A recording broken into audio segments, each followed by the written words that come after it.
Is it not the failures in early life drive a person to become an introvert? This is Mr. Ramchandran. Thanks for the question. I do think that, and most studies show that early life, early childhood is so impactful on many aspects of our life, which form our confidence, our personality, what we like, what we don't like. I think introversion is, so two parts. I'll answer it in two parts. Introversion is more of a genetic thing. So it's not that we become an introvert at a certain age or because of an event. It's not that we can overcome or become an extrovert in the middle of our life. We are either an introvert or extrovert. However, the stories like I shared about my mother, those will determine whether I look at introversion as a curse or a blessing from the earliest of days. And so having that support can enable one to say, yeah, I'm an introvert, or I like these sort of things, and that's good. There's nothing wrong with that. So the problem is not whether you're an introvert or not, it's how you're kind of taught to handle those things. And our most impressionable experiences do tend to be when we're 5 to 10 years old. Thank you. Anybody would like to unmute and ask a question? Yeah, I would like to say something. Yes. So my name is Padmasini. So he was saying about the continuum. That concept I liked very much, because I think depending on the situation, sometimes you are introverted or extroverted. And I think it really helped me to understand introverts better. And I really thoroughly enjoyed his talk so far, because my eldest son is an introvert. And I think it helped me to understand him better today after this talk. I really thank him for this speech. Well, thank you so much for your comments. I appreciate your comments. It's heartwarming for me. It's a discovery for everybody, and it's not just the introverts, but it's the parents, it's the coworkers and managers around us. And it's not something that happens overnight, but it's a learning process. I'll put a little plug in for my website, because one of the ways that I believe I have the opportunity to reach out is by putting a weekly blog out there on a variety of topics. I've had blogs for parents, blogs for teenage kids, so that they can learn from their perspective. And so my blog is beyondintroversion.com. And so you can find quizzes and other books and resources and articles, and hopefully there's other things that you'll take away, or your family members might take away, that help them on their own journey. Thank you so much. Thank you so much. And I also like the thing that you said, the different stages, like when you become comfortable and finally you reach your, you're able to flourish. I think somewhere that really gave me a lot of joy. The whole conversation, the way you put it was very, very nice. Thank you very much. I appreciate that. Thank you. Yeah, thank you. Thank you so much, Padmasini. Thank you. Purnaya asked about specific career streams, but I think we've answered that question, that there are certain career streams that are better suited for introverts, and we've answered that. Candice Locke has asked, I have an introvert child who shuns any group activities. How do I get him to do more team activities, or should I not be pressurizing him? So I'm not a child psychologist, but I would say that I think it's a balance. I think that people tend to be there or show their natural selves, or they want to show their natural, authentic selves. And so instead of encouraging them to be out in a social setting, find out where they're most comfortable. And if that is at home, doing things to support that and show interest in that, so that they'll understand that's fine. It's not that it's not normal. That's perfectly fine. That's who they are. There's a lot of other people, because a lot of introverts feel like they're alone. There's a lot of other people that are just like that. You just might not see them, and support that. I think when they feel comfortable that it's good to be who we are, and if there's nothing wrong with wanting to spend more time at home, then they might also embrace or learn about their strengths and feel more comfortable to then go out and spend some more time socially their way. And when you do that and share that time with them socially, I would encourage you to think about that energy equation that we talked about earlier. And they probably don't want to spend an hour or two with a large room of strangers. They're probably more comfortable to have, I don't know how old your child is, but a play date with a couple of other people, one or two other people, and maybe it's just for 30 minutes. And it builds their confidence that they can do that socially, that they actually enjoyed it, they want to do it again. And because the larger groups for long periods of time are exhausting for most every introvert. And so I think just kind of taking it easy, letting them embrace themselves, and taking it kind of small steps. All right, there's a question now. Is that okay, Candace? Would you like to ask anything else? I don't know if she's listening in. Anyway. Yeah, no, I'm good. That answered the questions. Thank you so much. You're welcome. There are a couple of questions on happiness and introversion. And being an introvert. So now I'm going to read them all out to you because there are 3 people that have commented on it. Ramchandran says, is it not the extrovert in general more happier than the introvert? And let me continue with the other 2. Vikram Adityan says, so it's logically the extroverts who are seen or noticed by the majority who themselves are so. The extroverts appear and are seen as happier. It doesn't mean introverts are less happier. In fact, the introverts may be the foundation for the extroverts. And there's still one more. And Rona Rose says, I'm an extrovert. And for me, happiness is being content with myself as I am. But no extroverts who envy others and thus are not happy. Happiness is within. And Ben, I would like to expand that, Steve. I think you're doing a great job. And I would appreciate it if you would speak to the fact that you and I are in a writing group together. And I have learned very much about introverts and introversion. And maybe you've learned about extroverts because there are stereotypes for both. And we've had an interesting few years exploring this.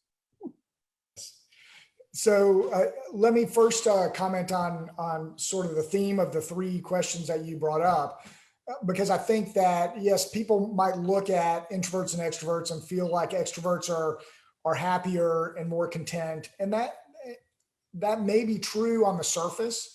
Introverts tend to be more introspective.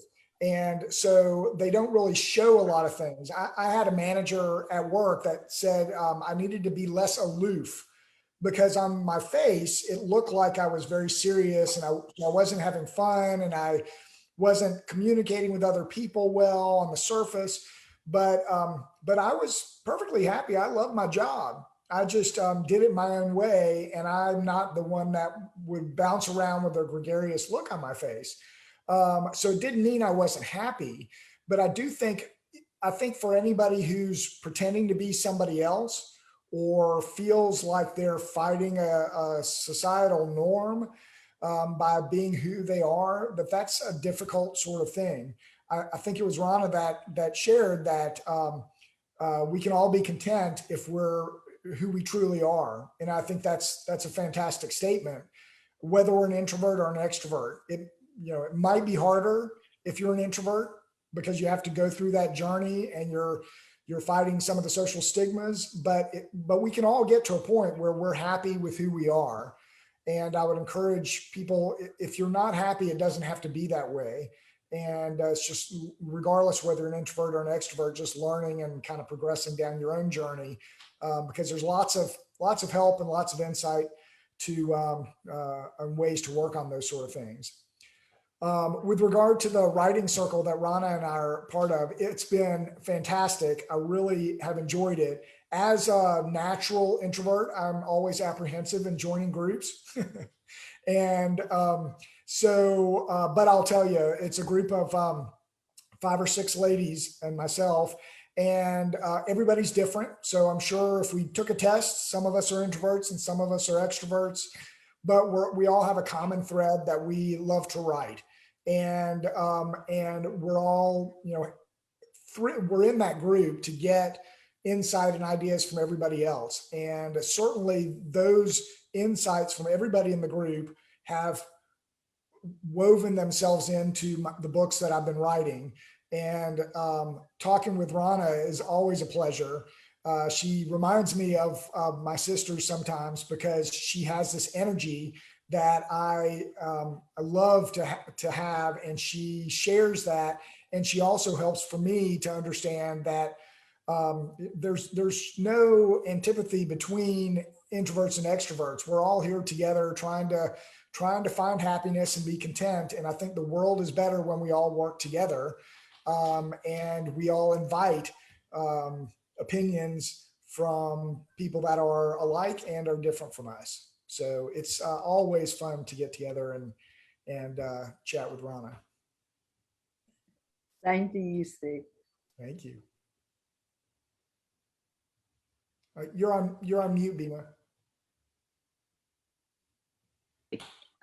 Yes, we've had Rana Rose on our platform earlier, and we know a lot about her. She's a wonderful person. All right, Yes. Sanjay has a couple of questions. Sanjay, would you like to ask it personally, please? Can you unmute?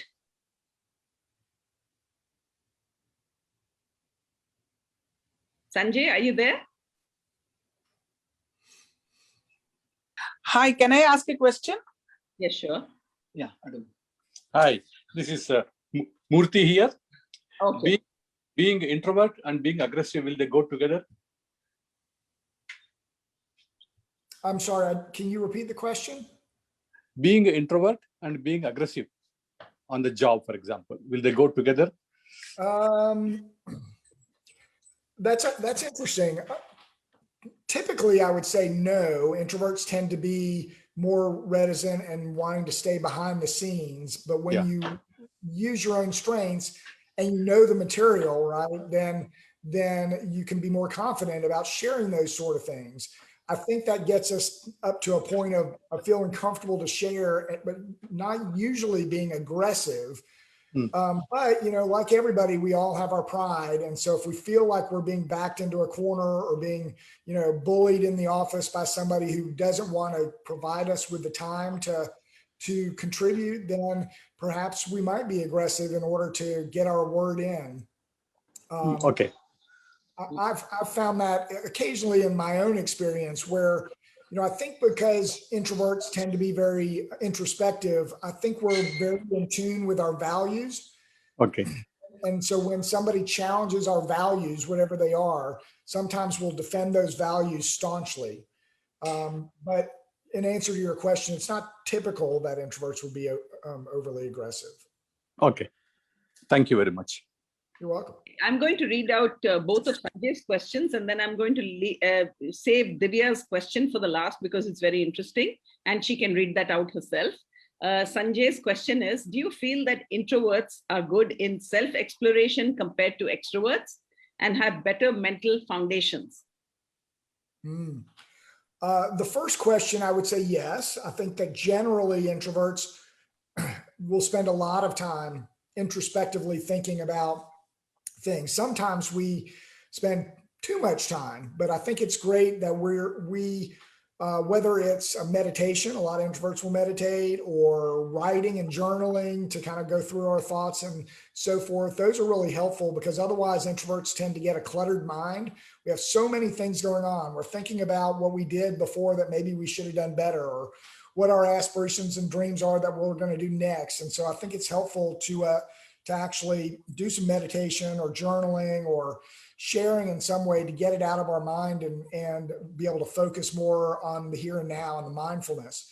So I do think that that's a challenge for introverts to be more introspective. Could you repeat the second question, Bina? The second is that, no, they have better mental foundation. I think that for people that have gone through that journey and they're at, say, a contentment or a flourishing phase where they feel comfortable with who they are and are confident, that yes, I think there's a strong foundation for strong mental health because we are authentic. We know who we are, and so we become comfortable in that regard. I think if you're not in that contentment phase, but you're still struggling to understand who you are, that it can be really a difficult part of the journey. And so for those that are uninformed or unaware, I think the faster you can seek help to move on that journey, that it's a shorter path to happiness. Right. Thank you. And Sanjay's also asked whether reverse personality role is possible by each one. And I think you have answered that, in some situations you might be extrovertish, even though you're majorly an introvert. So I think he's answered that already. Divya, are you here? If you can ask your question, because it's very interesting. Yeah, hi. Hi, fascinating talk today. I'm an extrovert myself, but I think they should make your book compulsory reading for all school teachers, because I think it'll help a lot of kids as they're growing up and facing the kind of challenges that you were talking about earlier. My question, though, is slightly more relevant to what's happening right now. My observation is that a lot of introverts have remained less frazzled by the lockdown totally. Is that a stereotype that I'm making, or is that probably true? I think it's probably true. If you have an introvert and an extrovert, in a general sense, and you say, okay, you're going to be in lockdown for months, and you probably aren't going to see many people except on Zoom, and this is our life together, and you're just going to be with your close family. Most introverts on the surface would say, well, that sounds great. I'm going to read a lot of books. I'm going to do a lot of thinking, and I think that's great. And I don't have to worry about all these things that drain my energy. Whereas extroverts would, I think, understandably say, this is going to be really tough to weather that. I mean, you can speak to that, I'm sure. I think that as an introvert myself, I will tell you that's a lot of my approach as well. However, a year is a long time. And even introverts need to have that interaction. As we were talking about earlier, I really enjoy short term interaction, 30 minutes, an hour, depends on who the person is. One of the things I've really enjoyed doing when I was working and since I've retired is having lunches every couple of weeks with somebody. So it's a short term, it's not a lot of time, but it's an opportunity to kind of get to know somebody or to catch up with somebody. Oftentimes I'll prepare an agenda in my mind so I can think about what I want to talk about, so I don't sit there and babble or not have anything to talk about. But so there's a social aspect to me that has not been satisfied in the last year. We can Zoom, but it's not the same, obviously. So I think even at this juncture, after a year, I think even introverts are a bit frustrated. But I also think that there's a big interesting transition that's going to happen in the future. Extroverts will probably be running outside as soon as this thing is over. Introverts have to figure out how to reconnect with society in a more regular way than we've been able to do. And that can be another challenge for introverts. Thank you so much. Sure. Thank you. Thank you so much, Steve. I think we've come to the end of the chat questions. If anybody would like to ask one last question by unmuting, you can do that. Otherwise, we can close.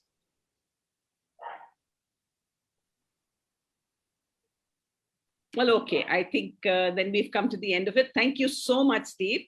I would like to invite our program director, Sri Krishnapani K.C. Raju, to deliver the vote of thanks.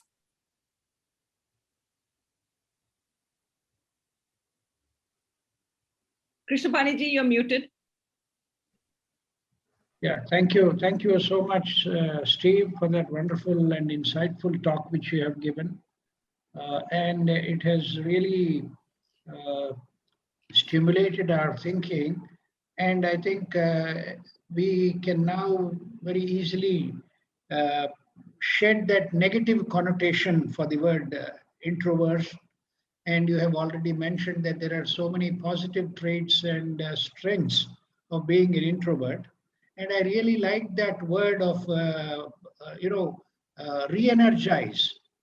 It's a wonderful word where being an introvert could be your source of re-energizing yourself and then becoming more productive and more stable.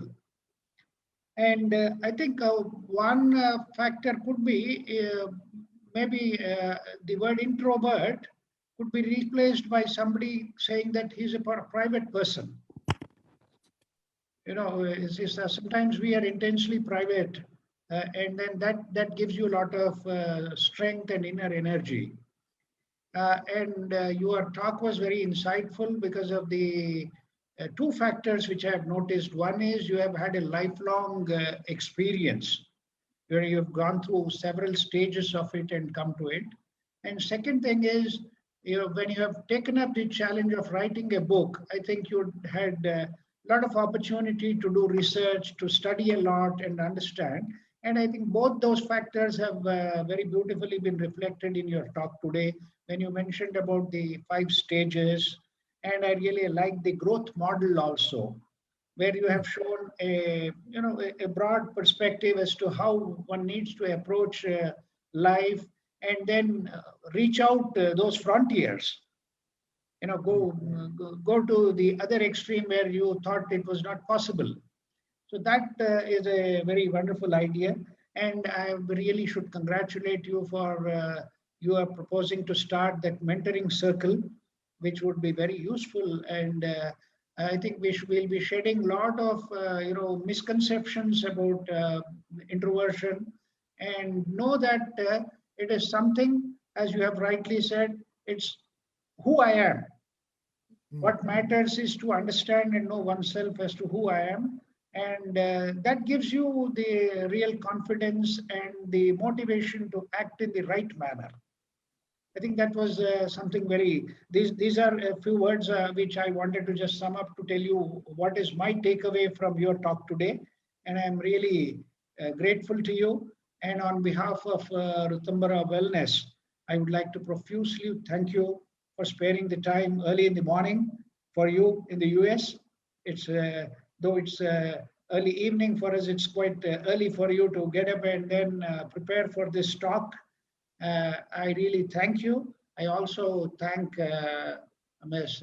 Rona Train for her participation. And we have a galaxy of very eminent persons who are the participants today. So quite a few of them represent several countries as the honorary consuls here. And I think the message for them is also to, because they are into diplomacy, and I think they need to be both extrovert and introvert and be on that continuum based on their job requirement also. So that's another good takeaway for our participants today. So I also thank all the participants for their active participation, and several interesting questions have been raised, which have been very candidly answered by Steve.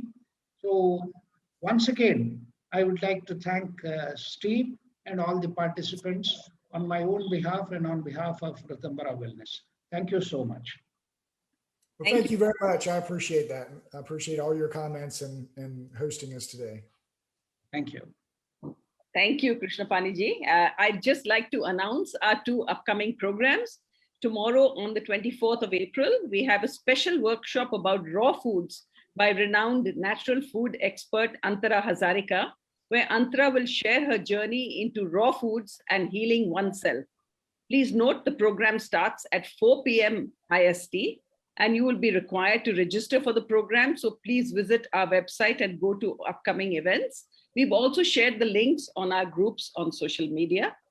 Also on Friday, 7th May, we have another very interesting talk by Susmita Das Gupta. She's a tea artist, and she's going to teach us about the moods of tea, daily peace and calm with tea.